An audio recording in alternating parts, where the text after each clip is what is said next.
trabalhador brasileiro.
Quando Getúlio chega ao poder, seja por intenções anteriores que a gente não conhecia, seja por imposições daquelas circunstâncias, ele se transforma num personagem centralizador, ao mesmo tempo modernizador do país e com fortes traços autoritários. Tanto assim que os anos de 1930 a 1945, os 15 anos em que ele esteve no poder, são conhecidos geralmente como a Era Vargas.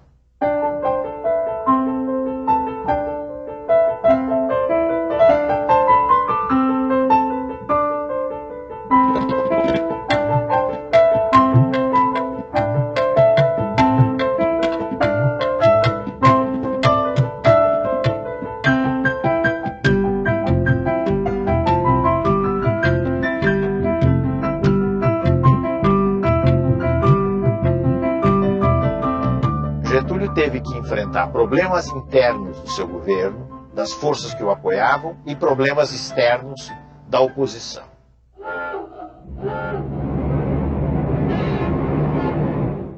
O problema maior que Getúlio teve que lidar entre as forças que o apoiavam, talvez tenha sido o problema do tenentismo.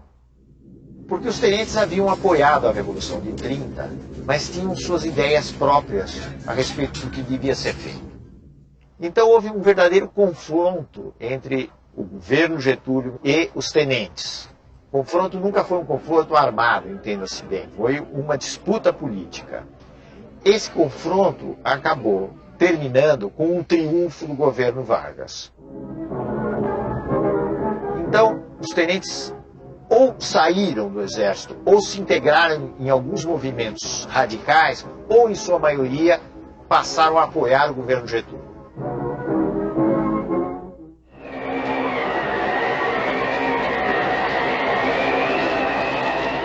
Os problemas externos vinham principalmente das elites regionais dos estados, que não se conformavam com a política centralizadora. O caso mais grave ocorreu nas relações entre o governo central e a elite de São Paulo, a elite paulista. Na realidade, Getúlio maltratou a elite paulista. Ele não teve o jogo de cintura que ele teria mais tarde, com as várias forças sociais, com a elite paulista.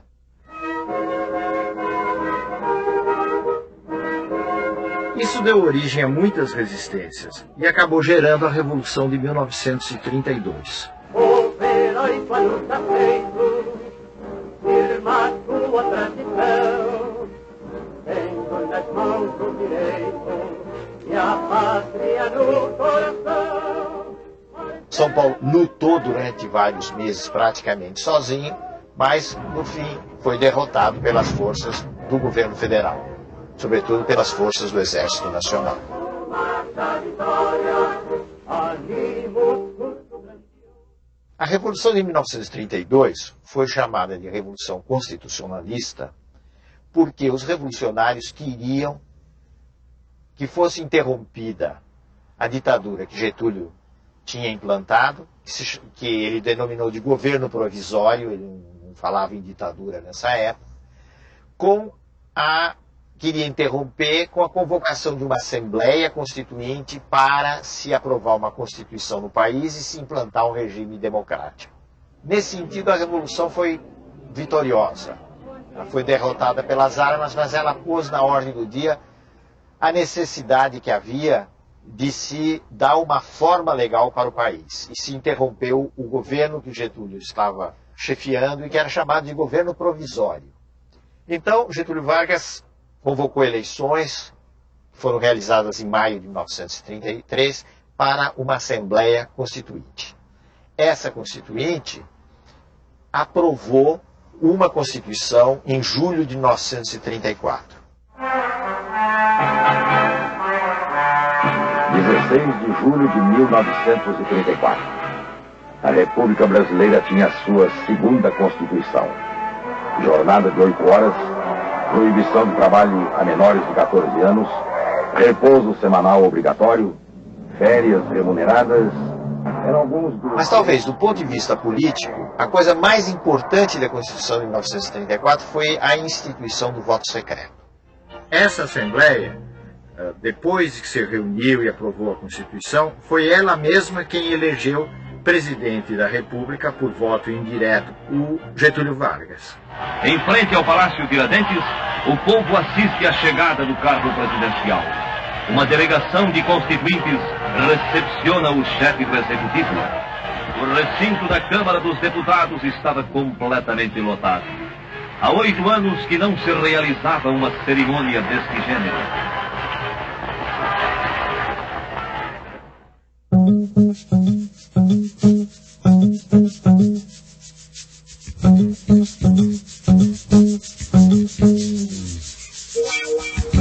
O que é que mudou concretamente a partir de 1930?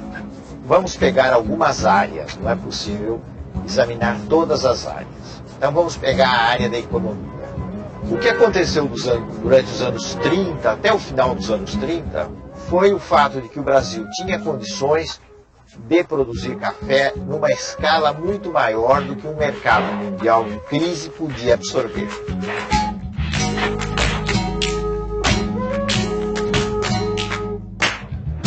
Então, se realizou toda uma política de queima do café. O governo comprava o café dos cafeicultores e queimava o café para regular a oferta no mercado internacional.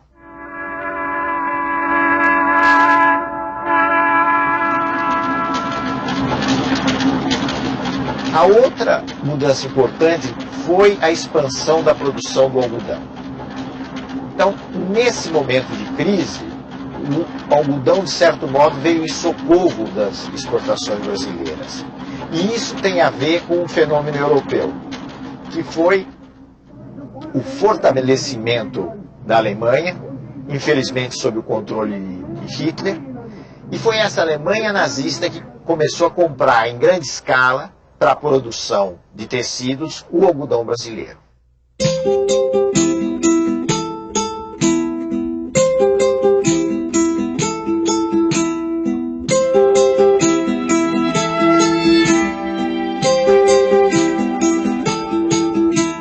O impulso inicial dessa industrialização brasileira no pós-30 foi proporcionado exatamente pelas condições da crise mundial.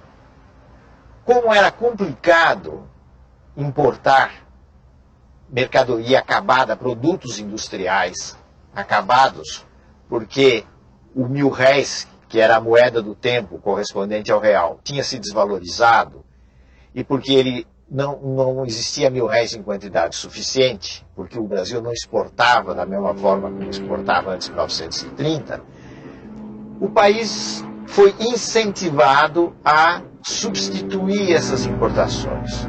E essa substituição se dá com a produção interna de bens industriais. As dificuldades de importação impulsionam e tornam realidade velhos projetos de transcendental importância para o desenvolvimento do país.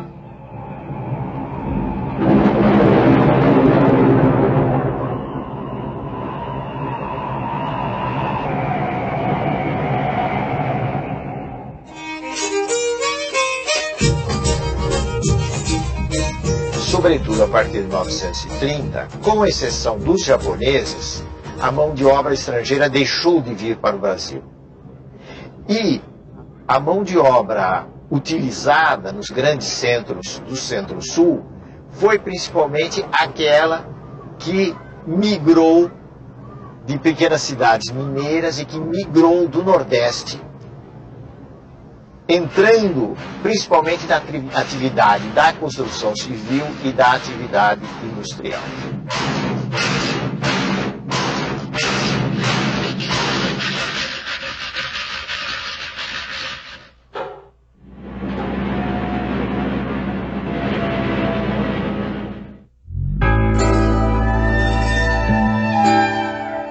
No nível federal, as reformas implantadas por Getúlio tiveram vários objetivos. Um deles foi a implantação de um ensino técnico, demonstrando a preocupação com a industrialização e com a mão de obra qualificada.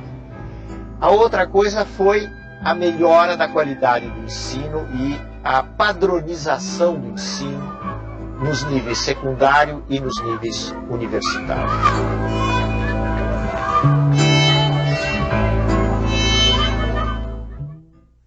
Tudo isso foi muito importante, mas nós não devemos esquecer também o fato que a política getulista liquidou as condições de existência de um sindicalismo autônomo, isto é, de uma organização própria dos trabalhadores.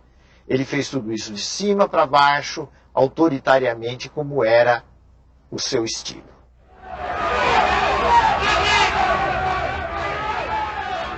Um outro traço inovador, dentre outros, dos anos posteriores a 1930, foi o surgimento de movimentos sociais, em maior expressão, maior quantidade. Dentre esses movimentos, nós devemos destacar principalmente dois. Um de extrema direita, que era o integralismo, e um de extrema esquerda, que era o movimento comunista. O movimento integralista estava inspirado no fascismo e tinha como seu líder mais importante Plínio Salgado, que era um político de São Paulo, um jornalista e um político de São Paulo. E foi organizada em nosso país uma agremiação política que tomou o nome de Ação Integralista Brasileira, a qual se caracterizava, sobremodo, pela formação de milícias uniformizadas com camisas verdes e pelos marciais desfiles que realizava.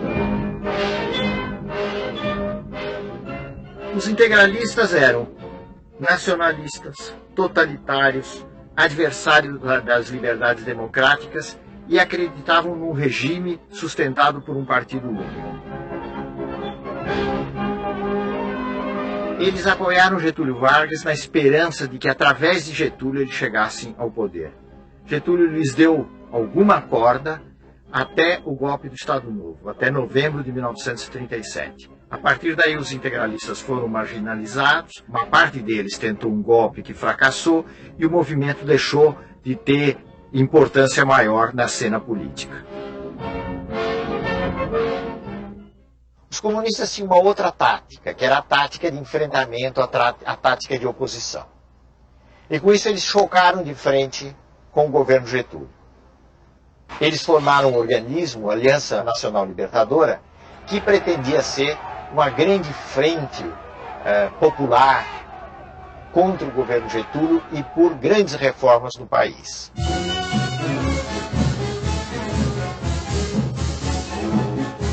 O governo fechou a Aliança Nacional Libertadora, aplicou à aliança uma legislação repressiva, que era a Lei de Segurança Nacional, e colocou os comunistas na ilegalidade. Eles partiram para uma iniciativa de revolução que, na realidade, acabou resultando numa verdadeira aventura, que foi a chamada Intentona Comunista de novembro de 1935.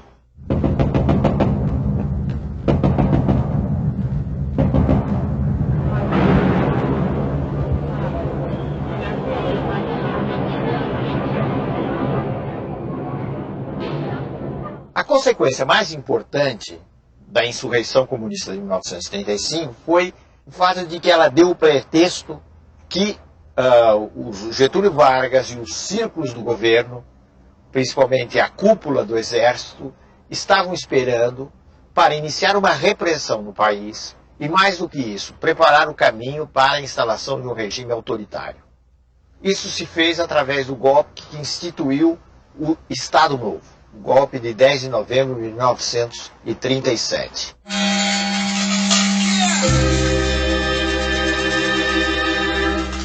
Praticamente sem nenhuma resistência, sem nenhuma oposição, forças policiais fecharam o Congresso e se iniciou um novo regime no país, que era o Estado Novo. Esse foi um regime que assumiu claramente feições de uma ditadura sob o comando de Getúlio Vargas. Quando as constituições políticas ameaçam degenerar em guerra civil, é sinal de que o regime constitucional perdeu o seu valor prático. Foram suprimidas as eleições, foram suprimidos os partidos, foi suprimida a liberdade de expressão, que é uma coisa muito importante.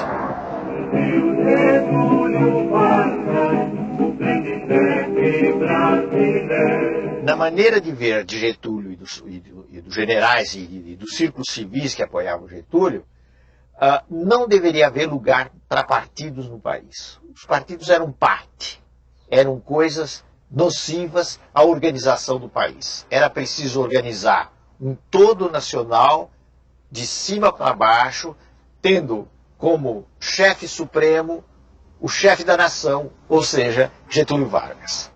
Getúlio Vargas cuida do lar do trabalhador brasileiro. Aqui o vemos inaugurando as primeiras casas de uma série que planejou para todo o território nacional como habitação condigna dos obreiros da grandeza do Brasil. Tendo ao lado sua esposa, Dona Darcy Vargas, vemos o presidente da República, acompanhado pelo senhor Gustavo Capanema e outras autoridades, inaugurando o Hospital Estácio de Sá, na capital.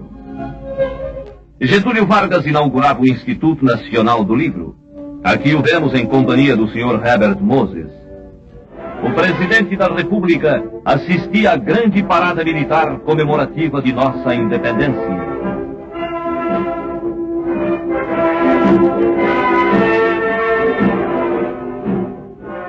O presidente Vargas, acompanhado pelos generais Eurico Gaspar Dutra e Góes Monteiro, procedia ao lançamento da pedra fundamental do novo Palácio da Guerra.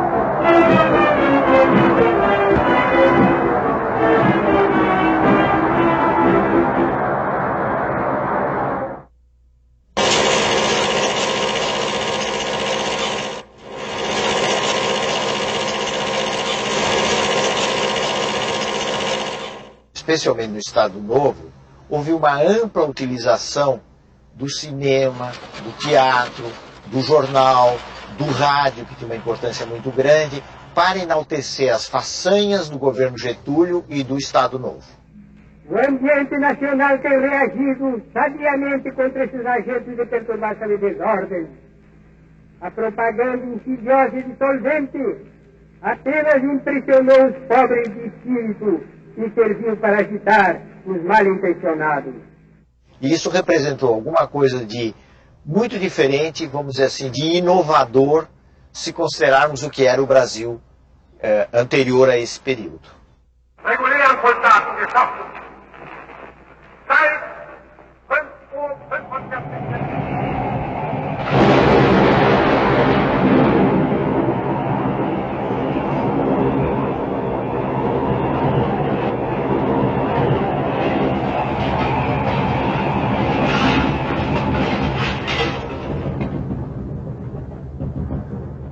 Com o início da guerra, em 1939, o Brasil acabou tendo de se definir. E Getúlio, que até 1941, mais ou menos, mostrara muitas simpatias pela Alemanha e pela Itália, acabou se inclinando pelas forças democráticas. Isso por razões muito práticas, muito de ordem prática. Ele percebia que ele estava num determinado campo, no mundo ocidental, com os Estados Unidos, ali em cima, o chamado Grande Irmão do Norte, com um pouco de ironia, né? E que fugir desse campo era uma aventura extremamente arriscada. Então, em alguns meses, ele decide essa inclinação em favor das chamadas potências aliadas, as potências democráticas. Isso já no curso da Segunda Guerra Mundial.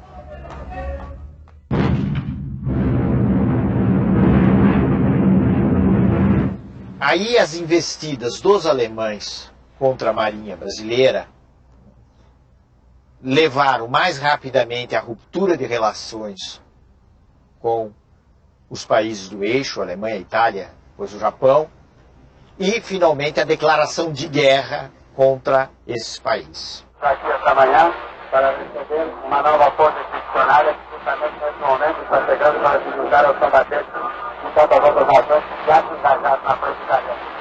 É a força expedicionária brasileira, a primeira força do Brasil, a primeira da América Latina que atravessa o mar. Essa força expedicionária é treinada assim. É uma tropa bem disciplinada. O Brasil enviou elite do seu exército para se bater no solo italiano, ao lado dos canadenses, na seleção de Francisco. Estão se marcando agora. Vocês certamente ouviram o ruído do seu passo de marcha que desce pela frente do grande transporte do banco.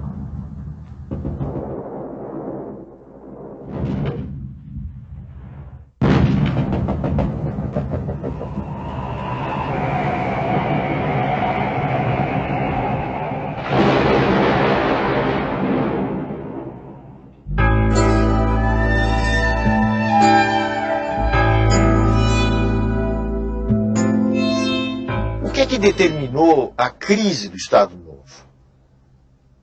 Houve fatores externos e houve fatores internos que se conjugaram, que se juntaram. O fator externo foi a vitória cada vez mais anunciada das forças democráticas no mundo na Segunda Guerra Mundial. Então, é como se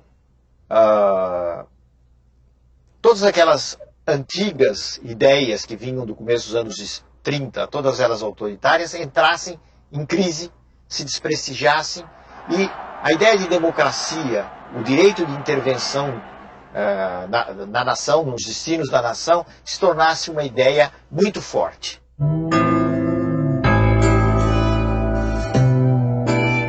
Getúlio foi sensível a essa situação nova, esse novo quadro que começou aí por volta de 1944, mas, ao mesmo tempo, ele fez uma jogada arriscada.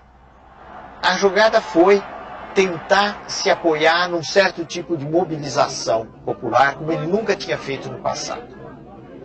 Para isso, ele foi encontrar apoio naqueles setores políticos e de trabalhadores que o haviam sempre sustentado.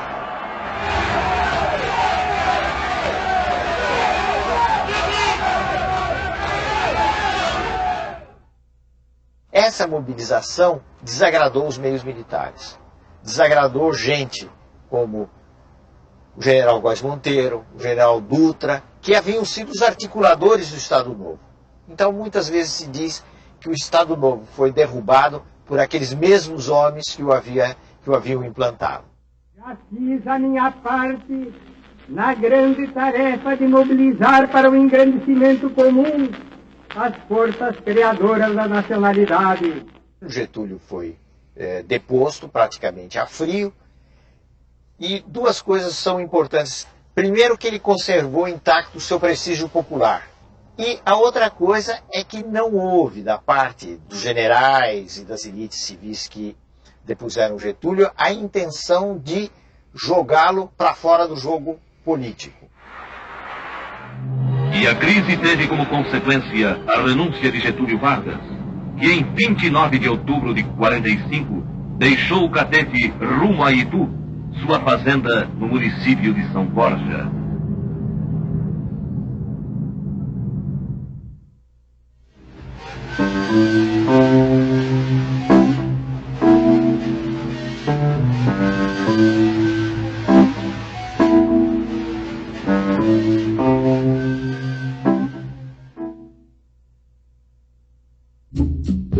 próximo programa, o Brasil escolhe o caminho das eleições. Os ventos de liberdade trazem Getúlio de volta ao poder. Novos impasses empurram o presidente para o suicídio. O fim do Estado Novo e o período democrático.